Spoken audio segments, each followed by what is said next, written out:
ಬಳ್ಳಾರಿ ಜೈಲಿಂದ ಹೇಗಾದರೂ ಹೊರಬರಲು ದರ್ಶನ್ ಇನ್ನಿಲ್ಲದ ಪ್ಲಾನ್ ಮಾಡ್ತಿದ್ದಾನಂತೆ.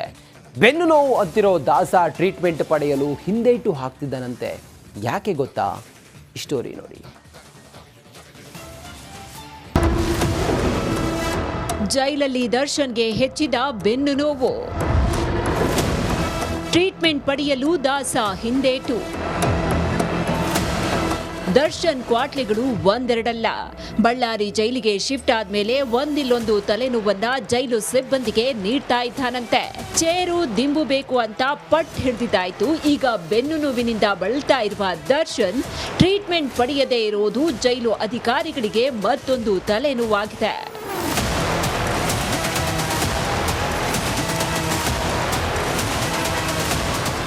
ಹೌದು, ಬೆನ್ನು ನೋವು ಅಂತ ಒದ್ದಾಡ್ತಾ ಇರುವ ದರ್ಶನ್ ಚಿಕಿತ್ಸೆ ಪಡೆಯದೆ ಪೇನ್ ಕಿಲ್ಲರ್ ಮಾತ್ರೆ ಮೊರೆ ಹೋಗಿದ್ದಾನೆ. ಟ್ರೀಟ್ಮೆಂಟ್ ತಗೊಳ್ಳಿ ಅಂತ ಎಷ್ಟೇ ಹೇಳಿದ್ರೂ ದಾಸ ಮಾತ್ರ ಯಾರ ಮಾತಿಗೂ ಜಗ್ತಾ ಇಲ್ಲ, ಬಗ್ತಾ ಇಲ್ಲ. ದಾಸನ ನಡೆಯಿಂದ ಜೈಲು ಅಧಿಕಾರಿಗಳಿಗೆ ಕಿರಿಕಿರಿಯಾಗ್ತಾ ಇದೆ.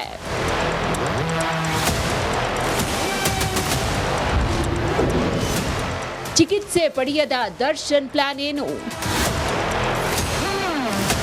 ಸ್ಕ್ಯಾನಿಂಗ್ ಮಾಡಿಸೋಕ್ಕೂ ನಿರಾಕರಿಸ್ತಾ ಇರುವ ದರ್ಶನ್ ಹಠಕ್ಕೆ ಜೈಲು ಅಧಿಕಾರಿಗಳು ರೋಸಿ ಹೋಗಿದ್ದಾರೆ.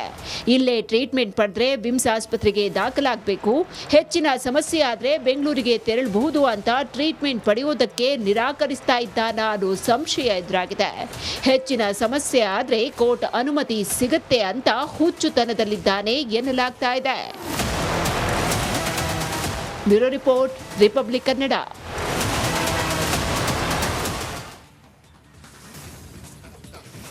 ಜಾಮೀನಿಗಾಗಿ ದಿನ ದುಡ್ತಾ ಇರುವ ದರ್ಶನ್ಗೆ ಊಟ ನಿದ್ದೆ ಇಲ್ಲದಂತಾಗಿದೆ. ಬೇಲ್ ಸಿಕ್ಕೇ ಸಿಗುತ್ತೆ ಅಂತ ಕಾಯ್ತಿದ್ದ ದಾಸನಿಗೆ ಕೋರ್ಟ್ ಮತ್ತೆ ಶಾಕ್ ನೀಡಿದೆ. ಈ ಮಧ್ಯೆ ಊಟ ಬಿಟ್ಟು ಕಾಟೇರ ಕಂಗಾಲಾಗಿದ್ದನಂತೆ.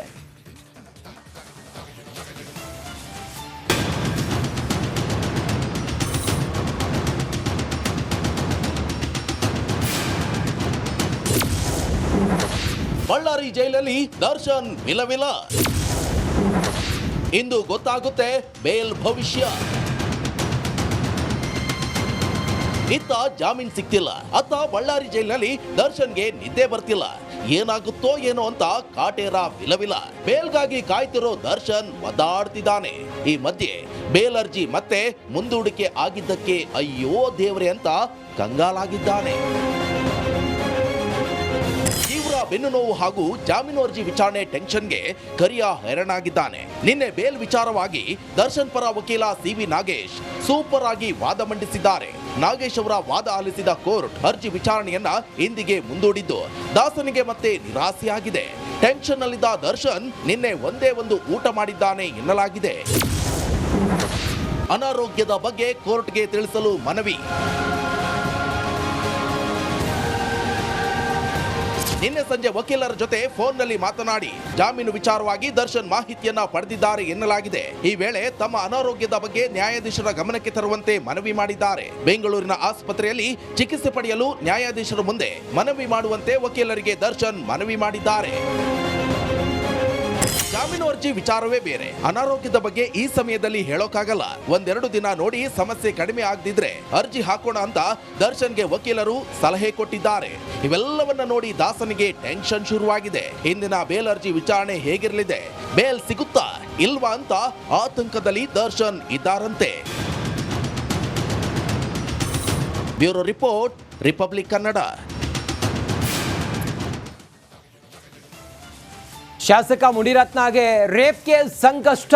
ಇವತ್ತು ಮುನಿರತ್ನ SIT ಕಸ್ಟಡಿ ಅವಧಿ ಅಂತ್ಯ ಆಗುತ್ತೆ.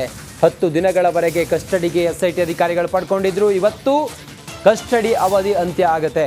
ಪೊಲೀಸರ ಪ್ರಶ್ನೆಗಳಿಗೆ ಅಸಮರ್ಪಕ ಉತ್ತರವನ್ನು ಮುನಿರತ್ನ ಕೊಟ್ಟಿದ್ದಾರೆ. ಅಧಿಕಾರಿಗಳ ವಿಚಾರಣೆಗೆ ಮುನಿರತ್ನ ಸ್ಪಂದಿಸಲಿಲ್ಲ ಅನ್ನುವ ಆರೋಪ ಅವ್ರ ಮೇಲಿದೆ. ಮತ್ತೆ SIT ಅಧಿಕಾರಿಗಳು ಕಸ್ಟಡಿಗೆ ಪಡೆಯೋದಕ್ಕೆ ತಯಾರಿಯನ್ನು ಮಾಡಿಕೊಂಡಿದ್ದಾರೆ. 10 ದಿನ SIT ಅಧಿಕಾರಿಗಳು ನ್ಯಾಯಾಧೀಶರ ಮುಂದೆ ಕೇಳಿದ್ರು, 10 ದಿನ ಕೊಟ್ಟಿದ್ರು. ಅವರು ಸರಿಯಾಗಿ ಸ್ಪಂದಿಸಲಿಲ್ಲ ತನಿಖಾಧಿಕಾರಿಗಳಿಗೆ, SIT ಅಧಿಕಾರಿಗಳಿಗೆ ಅನ್ನೋ ಕಾರಣದಿಂದ ಮತ್ತೆ ಅವರನ್ನು SIT ಅಧಿಕಾರಿಗಳು ತನಿಖೆ ಕಸ್ಟಡಿಗೆ ಪಡೆಯುವಂಥ ಸಾಧ್ಯತೆ ಇದೆ. ಇವತ್ತು ಏನಾಗುತ್ತೆ ಅನ್ನೋದನ್ನು ನೋಡಬೇಕಾಗಿದೆ.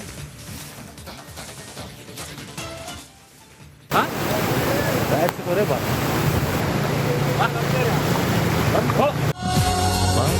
ಸಂತೆ.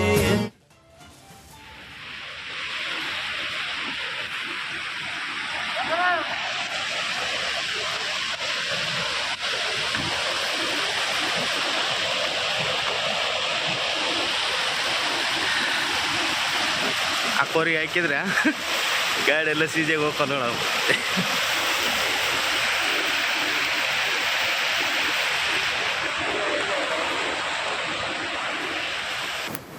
ಬಳ್ಳಾರಿಯಲ್ಲಿ ನಿರಂತರವಾಗಿ ಸುರಿದಂಥ ಮಳೆ ಏನೆಲ್ಲ ಅವಾಂತರವನ್ನು ಸೃಷ್ಟಿ ಮಾಡಿದೆ ಅಂತ ಹೇಳಿದರೆ ಹಳ್ಳ ಕೊಳ್ಳಗಳೆಲ್ಲವೂ ಕೂಡ ತುಂಬಿ ಹರಿತಾ ಇದೆ. ಮೈನಿಂಗ್ ಏರಿಯಾ ಸಂಪೂರ್ಣವಾಗಿ ಮುಳುಗಡೆಯಾಗಿದೆ. ನೀರು ಹರಿತಾ ಇರುವಂಥ ರಭಸವನ್ನು ಗಮನಿಸಿ ಎತ್ತ ನೋಡಿದರೂ ಕೂಡ ಎಲ್ಲಿ ನೋಡಿದರೂ ಕೂಡ ಅಲ್ಲೆಲ್ಲ ನೀರು. ಮೈನಿಂಗ್ ಏರಿಯಾ ಮುಳುಗಡೆ ಆಗಿರೋದು. ಮತ್ತೊಂದು ಕಡೆಯಲ್ಲಿ ಈ ವಾಷಿಂಗ್ ಪ್ಲ್ಯಾಂಟ್ನಲ್ಲಿ ನಿಲ್ಲಿಸಿದಂತಹ ಲಾರಿಗಳೆಲ್ಲವೂ ಕೂಡ ಸಂಪೂರ್ಣ ಮುಳುಗಡೆ ಆಗಿದೆ. ಕೊಚ್ಚಿ ಹೋಗುವ ರೀತಿಯಲ್ಲಿದೆ. ಎಲ್ಲವೂ ಕೂಡ ನೀರಿನಲ್ಲಿ ಕೊಚ್ಚೋಗೋ ರೀತಿಯಲ್ಲಿದೆ. ಎರಡು ದೃಶ್ಯದಲ್ಲಿ ಗಮನಿಸ್ತಾ ಇದ್ರಿ. ಇನ್ನಷ್ಟು ಮಾಹಿತಿಯೊಂದಿಗೆ ನಮ್ಮ ಪ್ರತಿನಿಧಿ ರೇಣುಕಾರಾಧ್ಯ ಈಗ ಸಂಪರ್ಕದಲ್ಲಿದ್ದಾರೆ. ರೇಣುಕಾರಾಧ್ಯ, ಮಳೆ ತಂದಿರುವ ಅವಾಂತರ ಏನು ಬಳ್ಳಾರಿಯಲ್ಲಿ? ರಂಜಿತ್, ನಿನ್ನೆ ತಡರಾತ್ರಿ ಸಾಕಷ್ಟು ಮಳೆ ಆಗಿರ್ತಕ್ಕಂಥ ಹಿನ್ನೆಲೆಯಲ್ಲಿ ಬಳ್ಳಾರಿ ಜಿಲ್ಲೆಯಾದ್ಯಂತ ಸಾಕಷ್ಟು ಮಳೆ ಆಗಿರ್ತಕ್ಕಂಥದ್ದು. ಈ ಭಾಗದಲ್ಲಿ ಇರ್ತಕ್ಕಂಥ ಹಳ್ಳ ಕೊಳ್ಳಗಳು ತುಂಬಿ ಹರಿತಾ ಇರ್ತಕ್ಕಂಥದ್ದು. ಅದರಲ್ಲೂ ಅತಿ ಅವಾಂತರ ಹೆಚ್ಚಾಗಿರ್ತಕ್ಕಂಥ ಪ್ರದೇಶ ಅಂದ್ರೆ ಸಂಡೂರು ತಾಲೂಕಿನ ವಿವಿಧೆಡೆ ಸಾಕಷ್ಟು ಮಳೆ ಸುರಿದಿರ್ತಕ್ಕಂಥ ಹಿನ್ನೆಲೆಯಲ್ಲಿ ಗಣಿ ಭಾಗದಲ್ಲಿ ಸಾಕಷ್ಟು ಅವಾಂತರ ಆಗಿರ್ತಕ್ಕಂಥದ್ದು.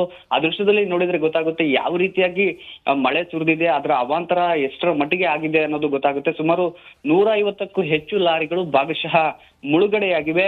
ತಡರಾತ್ರಿ ಮೈನಿಂಗ್ಸ್ ಅವೆಲ್ಲ ಕೂಡ ಮೈನಿಂಗ್ಸ್ ಲಾರಿಗಳು ಅಂದ್ರೆ ಮೈನ್ಸ್ ಅನ್ನ ಲೋಡ್ ಮಾಡೋದಕ್ಕೆ ಆ ಭಾಗದಲ್ಲಿ ಹೋಗಿರ್ತವೆ. ಅಂದ್ರೆ ಸಂಡೂರಿನ ನಂದಿಹಳ್ಳಿ ವಾಷಿಂಗ್ ಪ್ಲಾಂಟ್ ಬಳಿ ಈ ಒಂದು ಅವಾಂತರ ಸೃಷ್ಟಿಯಾಗಿದೆ. ಸುಮಾರು 150ಕ್ಕೂ ಹೆಚ್ಚು ಲಾರಿಗಳು ರಾತ್ರಿ ಲೋಡ್ ಮಾಡೋದಕ್ಕೆ ಅಂತ ಹೋದಾಗ, ಮೈನ್ಸ್ ಅನ್ನ ಲೋಡ್ ಮಾಡೋದಕ್ಕೆ ಅಂತ ಹೋದಾಗ ಏಕಾಏಕಿಯಾಗಿ ಸಿಕ್ಕಾಪಟ್ಟೆ ಮಳೆ ಬಂದಿರತಕ್ಕಂಥ ಹಿನ್ನೆಲೆಯಲ್ಲಿ ಈ ರೀತಿಯಾಗಿ ಸಂಪೂರ್ಣವಾಗಿ ನೀರು ಬೆಟ್ಟದಿಂದ ಅಂದ್ರೆ ಮೈನ್ಸ್ ಏರಿಯಾದಲ್ಲಿ ಏನು ಇರುತ್ತೆ ಆ ಏರಿಯಾದಲ್ಲಿ ಸಾಕಷ್ಟು ಮಳೆ ಆಗಿರ್ತಕ್ಕಂಥ ಹಿನ್ನೆಲೆಯಲ್ಲಿ ಆ ಭಾಗದಿಂದ ರಭಸವಾಗಿ ಒಂದು ರೀತಿ ನದಿ ಪ್ರವಾಹದ ರೀತಿ ನೀರು ಬಂದಿರತಕ್ಕಂಥ ಹಿನ್ನೆಲೆಯಲ್ಲಿ ಸಂಪೂರ್ಣವಾಗಿ ಲಾರಿಗಳು ಜಖಮ್ ಆಗಿರ್ತಕ್ಕಂಥದ್ದು. ಸುಮಾರು 150ಕ್ಕೂ ಲಾರಿಗಳು 150ಕ್ಕೂ ಹೆಚ್ಚು ಲಾರಿಗಳು ಆ ಒಂದು ಭಾಗದಲ್ಲಿ ರಾತ್ರಿ ಸಿಲುಕಿ ಟ್ರಾಫಿಕ್ ಕೂಡ ಆಗಿತ್ತು.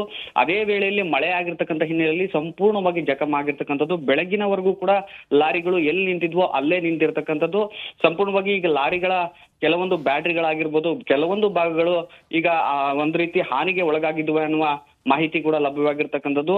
ಸಂಡೂರಿನ ಕುಮಾರಸ್ವಾಮಿ ಬೆಟ್ಟದಲ್ಲಿ ಕೂಡ ಸಾಕಷ್ಟು ಮಳೆ ಆಗಿರ್ತಕ್ಕಂಥ ಹಿನ್ನೆಲೆಯಲ್ಲಿ ಇಷ್ಟರ ಮಟ್ಟಿಗೆ ನೀರಿನ ಪ್ರಮಾಣ ಬಂದಿರತಕ್ಕಂಥದ್ದು. ಬೆಳಗ್ಗೆ ಆದ್ರೂ ಕೂಡ ಮಳೆ ಕಡಿಮೆ ಆದ್ರೂ ನೀರಿನ ಪ್ರಮಾಣ ಕಡಿಮೆ ಆಗ್ತಾ ಇಲ್ಲ. ಇನ್ನೂ ಕೂಡ ಲಾರಿಗಳು ಅದೇ ರೀತಿಯಾಗಿ ಅದೇ ಸ್ಥಳದಲ್ಲಿ ನಿಂತಿರ್ತಕ್ಕಂಥದ್ದು. ರಂಜಿತ್, ಒಟ್ಟಾರೆಯಾಗಿ ಬಳ್ಳಾರಿ ಜಿಲ್ಲೆಯಲ್ಲಿ ತಡರಾತ್ರಿ ಸುರಿದಂತ ಮಳೆಗೆ ಸಾಕಷ್ಟು ಹಾನಿಯಾಗಿದೆ. ಅದರಲ್ಲೂ ಸಂಡೂರು ಭಾಗದಲ್ಲಿ ಲಾರಿ ಮಾಲೀಕರು, ಲಾರಿ ಡ್ರೈವರ್ಗಳು ಪರದಾಡುವಂತ ಪರಿಸ್ಥಿತಿ ನಿರ್ಮಾಣವಾಗಿರ್ತಕ್ಕಂಥದ್ದು. ರಂಜಿತ್, ಓಕೆ, ಥ್ಯಾಂಕ್ ಯು ತಮ್ಮೆಲ್ಲ ಮಾಹಿತಿಗಾಗಿ ರೇಣುಕಾರಾಧ್ಯ.